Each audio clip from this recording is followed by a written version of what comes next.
جب سورج طلوع ہوتا ہے تو اسے غروب بھی ہونا پڑتا ہے۔ ہم آج بات کریں گے ان فنکاروں کی جو اپنے وقت کے نامور تھے، لیکن وہ ہمیں 2021 میں اکیلا چھوڑ کے چلے گئے۔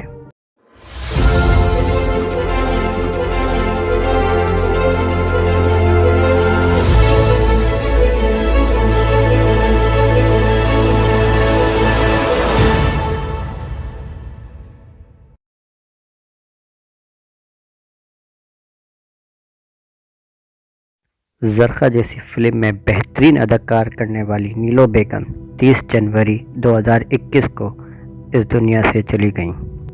1970 کی مقبول فلم ہیر رانجھا کا کردار ادا کرنے والے اعجاز درانی 1 مارچ کو انتقال کر گئے تھے۔ 26 مارچ کو 70 سال کی عمر میں پاکستان کی پہلی ٹی وی میزبان کا اعزاز رکھنے والی ریڈیو اناؤنسر کنول نصیر ہمیں چھوڑ کر چلی گئی۔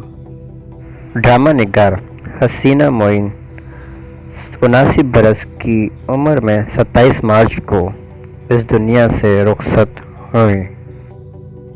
معروف صوفی و لوک گلوکار شوکت علی 2 اپریل کو ہم سے جدا ہوئے۔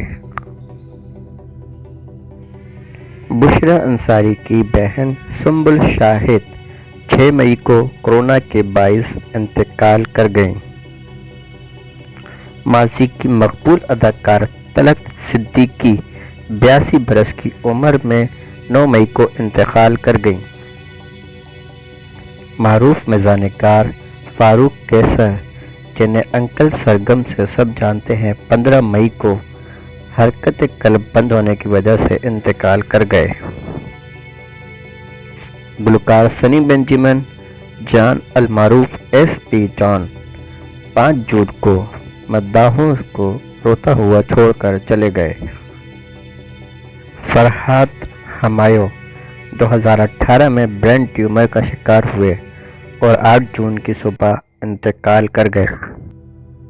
سینئر اداکار خورشید شاہد پاکستان ٹیلی ویژن کی اور سلمان شاہد کی والدہ 27 جون کو انتقال کر گئیں۔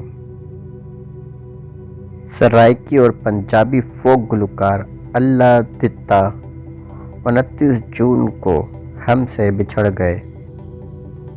اداکار انور اقبال جدید زمانوں کے کئی یادگار ڈراموں میں کردار ادا کرنے کے بعد 1 جولائی کو انتقال کر گئے۔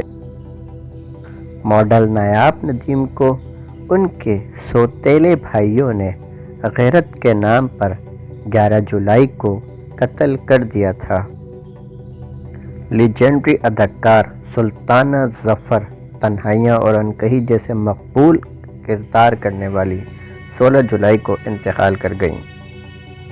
خانی جیسا بلاک بسٹر ڈرامہ لکھنے والی اسما نبیل طویل عرصے تک کینسر میں مبتلا رہنے کے بعد 2 جولائی کو ہم سے بچھڑ گئیں۔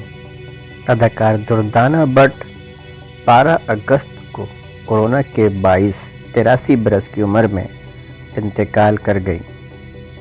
ماضی کے سینئر اداکار طلعت اقبال امریکہ کے ایک اسپتال میں علالت کے بعد 24 سپٹمبر کو اس دنیا کو چھوڑ کر چلے گئے۔ کامیڈی کنگ کہلانے والے کامیڈی کے بادشاہ عمر شریف 66 سال کی عمر میں 2 اکتوبر کو جرمنی میں انتقال کر گئے۔ صوبہ پنجاب سے تعلق رکھنے والے لاہور شہر کے ایوارڈ یافتہ ڈھول استاد پپو سائیں 8 نومبر کو انتقال کر گئے۔ سینئر اداکار و صداکار سہیل اصغر 65 برس کی عمر میں طویل علالت کے بعد 13 نومبر کی دوپہر خالق حقیقی سے جا ملے۔